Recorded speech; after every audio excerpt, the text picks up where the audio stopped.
Oi, crianças! Olha só, estamos aqui hoje juntos para mais uma aula de língua portuguesa. Sou a professora Marilane Moraes e eu estou muito feliz em poder estar junto com vocês para darmos continuidade ao nosso aprendizado.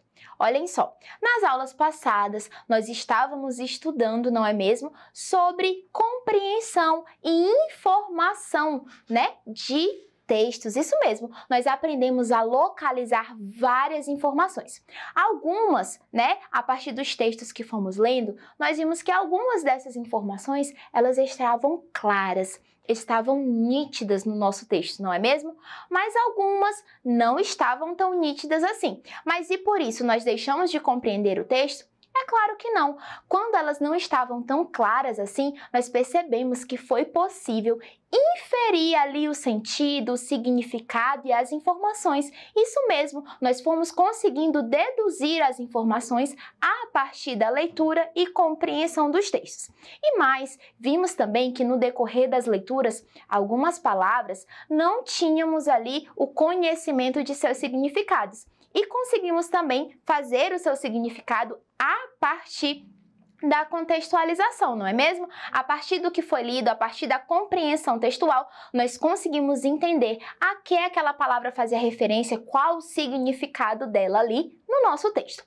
E hoje nós vamos continuar procurando informações implícitas e explícitas no nosso texto. E para isso eu quero te convidar a manter a tua atenção. Trouxe pra gente hoje um texto pra lá de divertido. E eu quero que você aí de casa acompanhe junto comigo toda a leitura desse texto. Ele é um pouquinho extenso, mas é ótimo para que a gente possa estar exercitando a nossa leitura. Então, tenta ler junto comigo aí de casa, tá certo? Vamos juntos lá no nosso cartaz.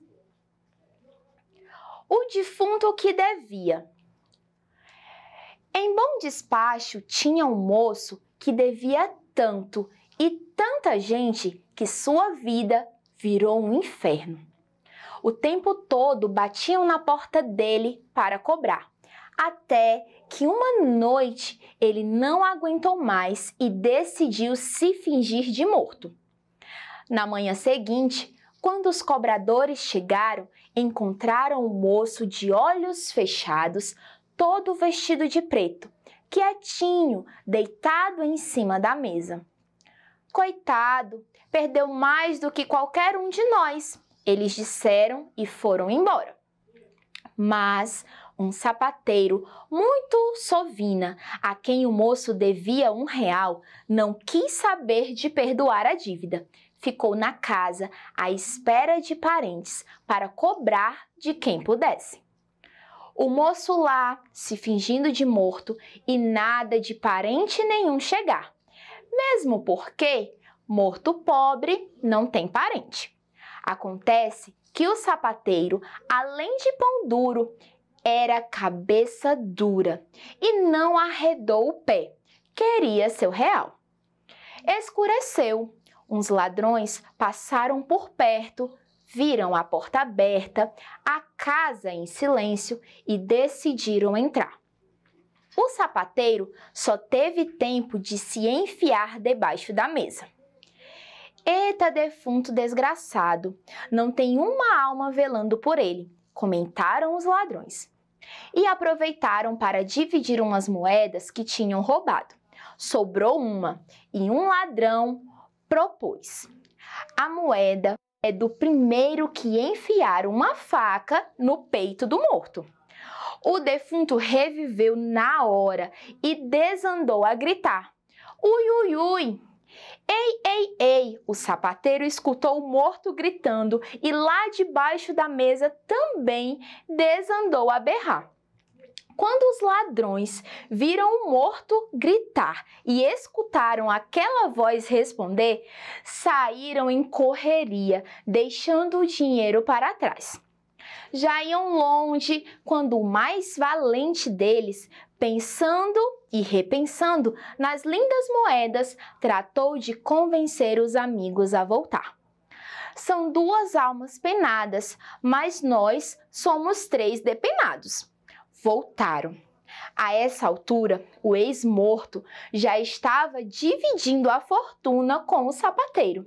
Quando os ladrões chegaram perto da casa, escutaram o tilintar das moedas sendo repartidas e o meu real? E o meu real? Era a voz do sapateiro lembrando a dívida. E o meu real? Ai, ai, ai, são muitas almas, gritaram os ladrões. O dinheiro nem está dando e desapareceram de vez estrada afora. Olha só, crianças, como é divertido esse texto, não é mesmo? É uma leitura que vai nos encantando e nos faz até rir no decorrer da leitura. Olhem só, agora nós vamos aqui, a partir desse texto, buscar algumas informações. Isso mesmo. E para isso, eu vou deixar aí na tua telinha focado esse texto, certo? E vou te fazer algumas perguntas para que você tente encontrar no texto a resposta ou verificar se o que eu estou lhe perguntando não está tão claro assim. E se não estiver, tente deduzir aí de casa a resposta, porque certamente após essa leitura você vai ter a compreensão do texto. Então vamos juntos, vamos procurar essas informações? Olha aí na tua telinha o nosso texto novamente e eu vou te perguntar. Mantenha-se atento, tá certo? Eu quero saber de vocês o que o moço decidiu fazer para se livrar dos cobradores. E aí, o que o moço ele decide fazer para se livrar dos cobradores? Vocês lembram? Vocês conseguem identificar onde está escrita essa informação? Tá falando ali no texto que ele devia tanto e ele devia tanta gente que a sua vida, virou um inferno. De tanto que as pessoas batiam na sua porta para cobrá-lo dia após dia, até que um belo dia ele não aguentou mais e ele decidiu. O que ele decidiu fazer? Ele decidiu se fingir de morto, certo? Muito bem.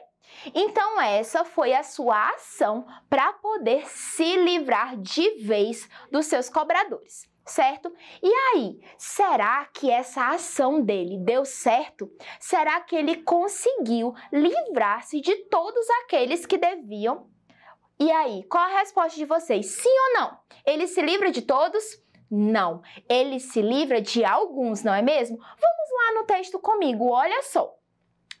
Chegam lá, não é verdade? Chegam lá alguns, e foram embora. Chegam alguns e eles dizem isso aqui, ó. Coitado, perdeu mais do que qualquer um de nós. Eles disseram e foram embora. Mas presta atenção no próximo parágrafo. Mas um sapateiro muito sovina, a quem o moço devia R$1, não quis saber de perdoar a dívida, ficou na casa. Então, o sapateiro, ele fica na casa. Ou seja, esse defunto, ele consegue, na verdade, se livrar de alguns devedores, mas um não quis conversa. Ele era muito pão duro e o texto vai falando que ele era mais do que o pão duro. Ele ainda era muito cabeça dura e ele decide ficar na casa. Mas deixa eu te perguntar, será que um defunto, uma pessoa morta, tem condição de pagar a dívida? Sim ou não? Não. E por que então que esse sapateiro decide permanecer na casa? Vocês sabem me responder? Essa informação está ali no nosso texto? Vamos observar juntos, olha só. Ele ficou na casa, olha aqui a nossa resposta, à espera de parentes para cobrar a quem pudesse. Então, ele permanece na casa esperando que algum parente apareça para que pudesse lhe pagar. Muito bem. E aí, crianças, eu quero saber de vocês. Ele tomou uma decisão de permanecer. Ficou lá à espera de alguém. Alguém apareceu? Não. E no nosso texto traz um dizer importante. Diz que não apareceu ninguém para velar aquela alma. E por quê? Vocês lembram qual é a informação que o texto nos dá do porquê não aparece ninguém? E aí, crianças? Temos duas informações. Temos uma informação no texto dizendo que não aparece ninguém porque, olhem só, não aparece ninguém porque morto pobre não tem parente, certo? Muito bem, mas olhem aqui para mim. Vocês viram no decorrer do texto que esse homem, ele se finge de morto, não é mesmo? Muito bem. Por ele estar fingindo uma situação, não poderia aparecer nenhum parente para velá-lo, porque era uma situação enganosa, não é mesmo? Ele estava somente se fingindo, não era nada real. Os ladrões aparecem, tinham carregado com algumas moedas que haviam roubado, começam a divisão. O sapateiro era muito pão duro, mas ele não era corajoso. E o texto fala que ele se esconde debaixo da mesa, não é mesmo? E aí, uma moeda depois da divisão sobra. O que os ladrões falam, vocês lembram? Eles falam muito bem. Eles falam que aquela moeda que sobrou vai ganhar o ladrão que tiver coragem de ir lá e colocar uma faca no morto. Nessa hora, algo acontece. O que vocês lembram? O que o texto nos fala que acontece depois dessa fala dos ladrões? Vamos lá identificar? Depois dessa fala, o defunto, olha só, reviveu na hora e desandou a gritar: ui, ui, ui. Só que houve outro grito. De quem foi o outro grito? Esse grito veio lá debaixo da mesa. Quem era mesmo que estava embaixo da mesa? Muito bem, o sapateiro cabeça dura. E o que ele grita? Olhem só, ele grita ei, ei, ei. E dessa forma, os ladrões ficam aterrorizados, ficam temerosos e correm. Nessa corrida ficam as moedas, eles não ligam para nada. E assim, né, vamos caminhando para o final da história, mesmo os ladrões tentando voltar e resgatar as moedas, e eles naquela confusão de falas, o sapateiro cobrando, o defunto, o ex-defunto dividindo as moedas, não é mesmo? Os ladrões desistem de entrar na casa por pensarem que existiam ali várias almas e que não valeria a pena. Então, crianças, vocês viram como é interessante, como é gostoso nós conseguirmos compreender melhor o texto, fazendo essas perguntas, procurando e encontrando informações? E é isso, a nossa aula está chegando ao fim e eu te agradeço por ter ficado ligadinho comigo até aqui. E não se esqueça, continue estudando a essa e outras aulas acessando a nossa plataforma Eduque. Tchau, tchau e até mais!